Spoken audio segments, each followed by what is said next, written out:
Here I am, back again with another video, but this time we're looking back at the 1970s with a question. Were we more fit in the 70s in Britain? I do have some answers.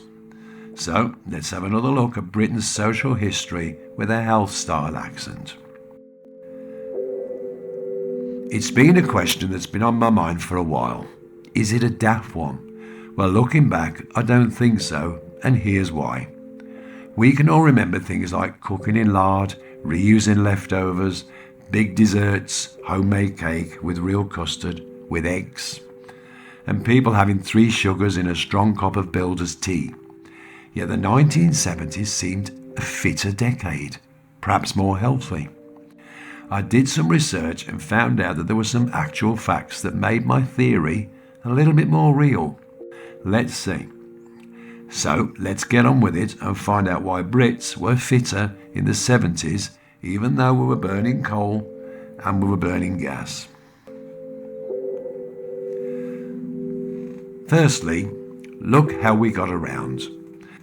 Many of us didn't have cars and public transport was less frequent, with some areas having no local buses or trains on a Sunday at all.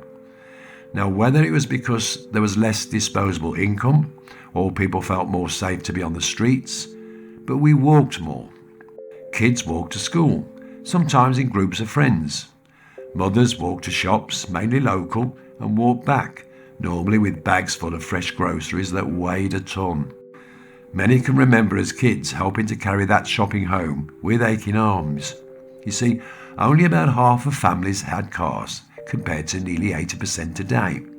The family car as opposed to individual car owners. Quite a few households have more than one car today, but back in the 70s, a car was still a bit of a luxury. You've only got to look at the school run today. If you live near a school, then you'll know the traffic is 8 o'clock is horrendous and parking isn't much better. We have a higher car use.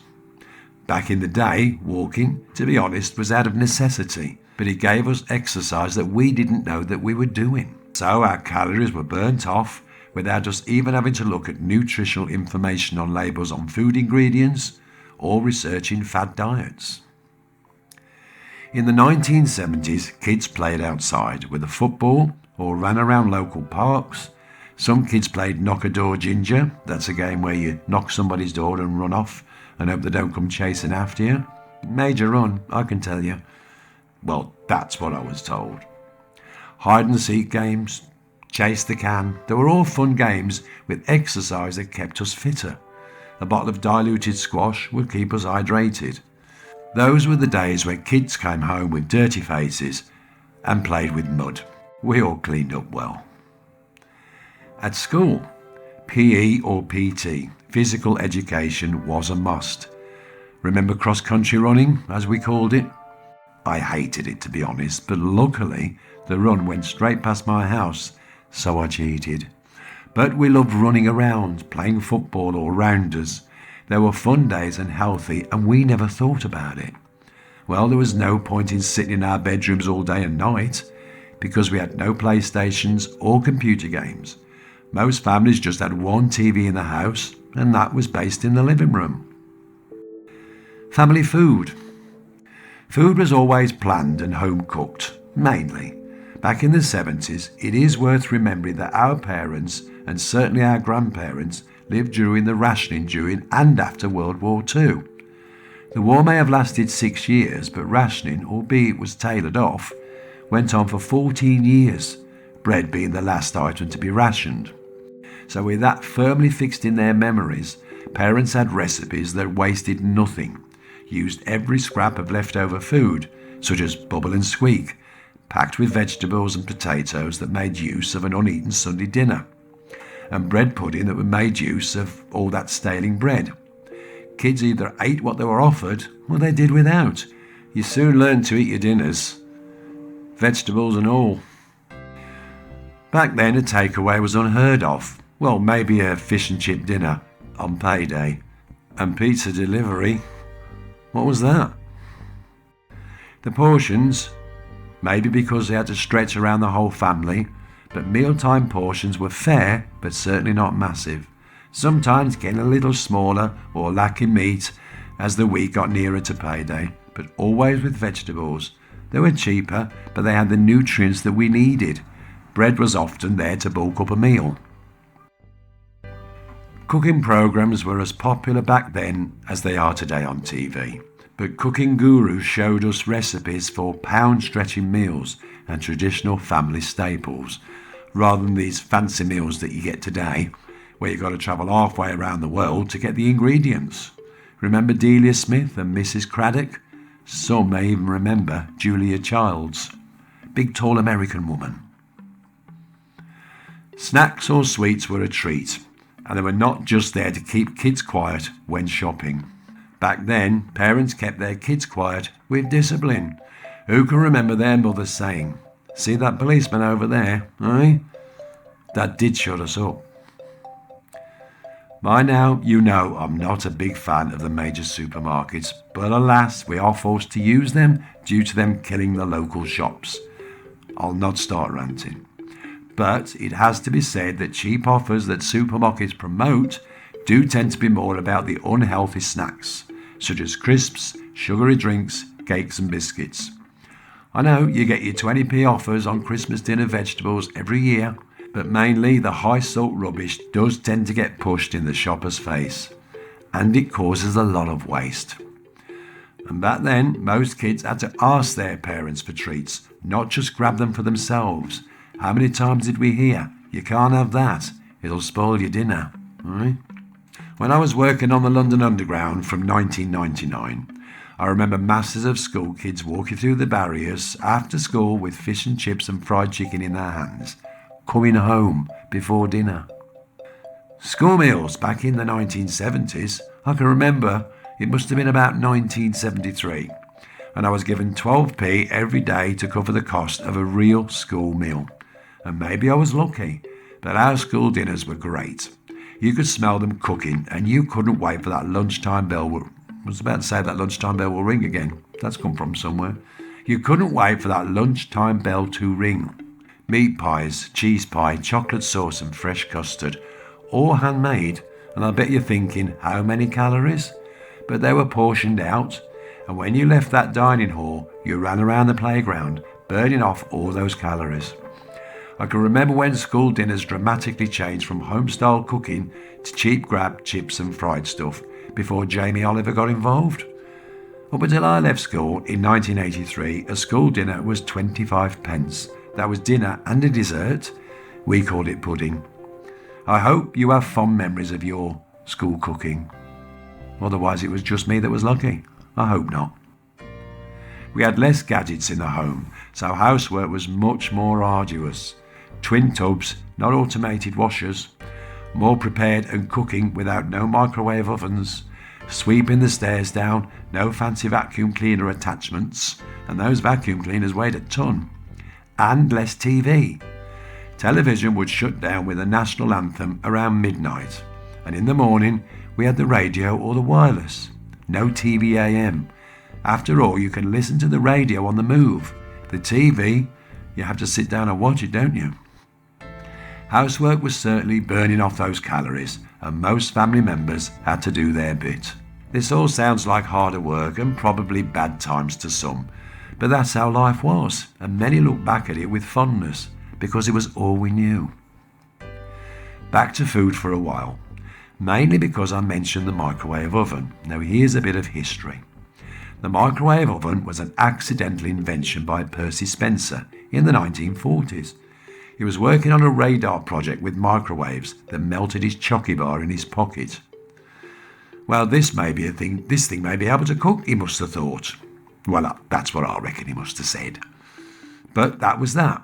And with a few alterations, like sealing it all in a container to stop all the rays from cooking you, that was that. The microwave oven was born.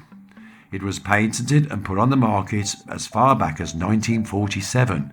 The trouble was, no one could afford one for years. They began to be advertised and sold more in the 1970s, but still expensive, and most people were scared of them anyway. So the decade survived quite well without them. Most of us saw our first microwave oven on Tomorrow's World. a BBC TV programme in the 1970s. Went on for years.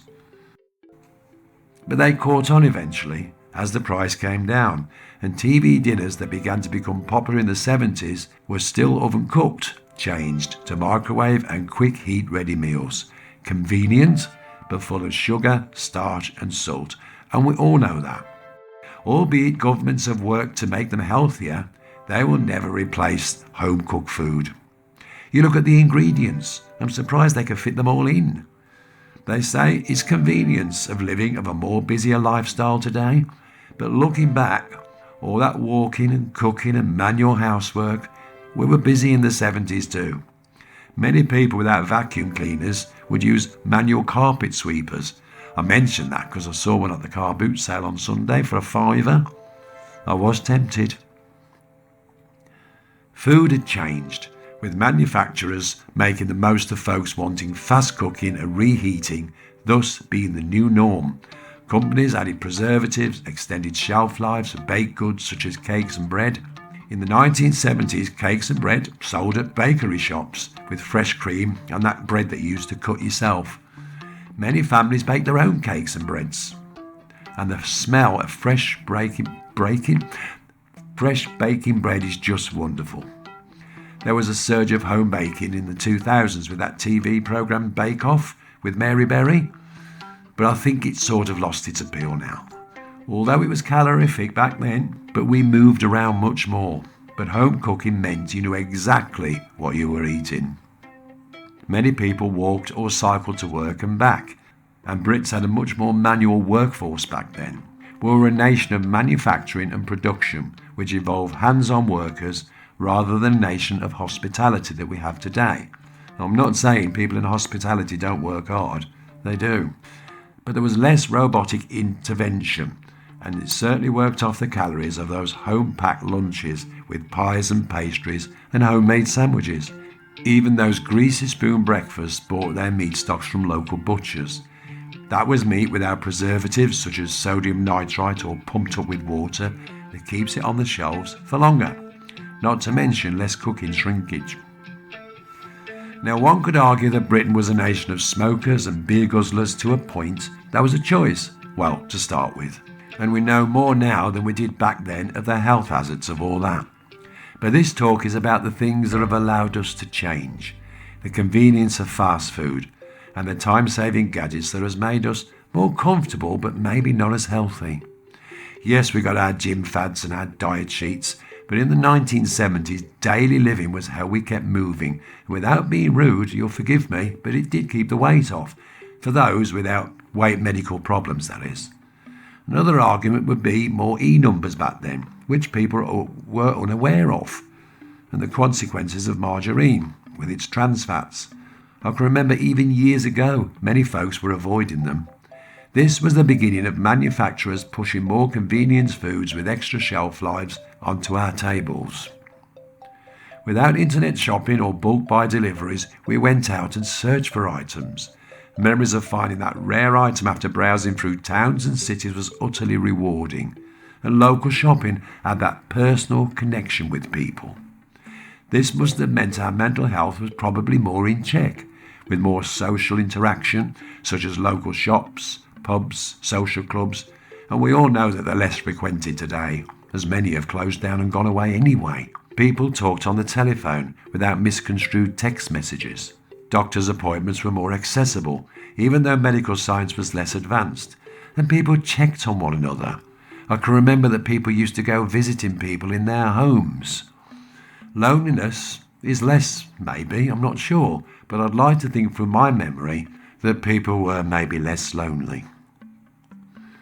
Mental health, to be honest, was more taboo, with benzodiazepines being readily prescribed rather than the root causes being addressed by medics. But we have begun to get more aware, and this was thanks to documentaries back in the 70s like the That's Life programme with Esther Ranson and World in Action broadcasts, bringing that awareness. Albeit there was much more needed to be done, but it was a start. Now, the 1970s may not have been perfect in any way.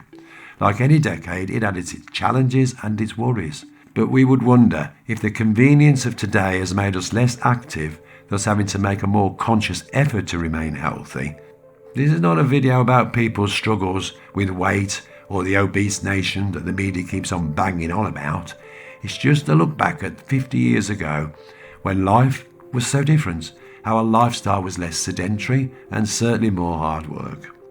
The idea of a perfect world with perfect figures and perfect skin is what the media thinks we should look like. I don't think that's about health. So let's love ourselves no matter what we look like. Slightly different approach to my social history talks, but I wonder how many people will agree with my synopsis of Britain's health check 70s. Thank you again for watching, and I thank you for those lovely comments I've been receiving. And I like the ones, well, I'm grateful for the ones that give me a little bit of constructive criticism. Once again, I always apologise about my spelling errors and my dyslexia, but thank you very much for watching. Hope to see you soon. Bye for now.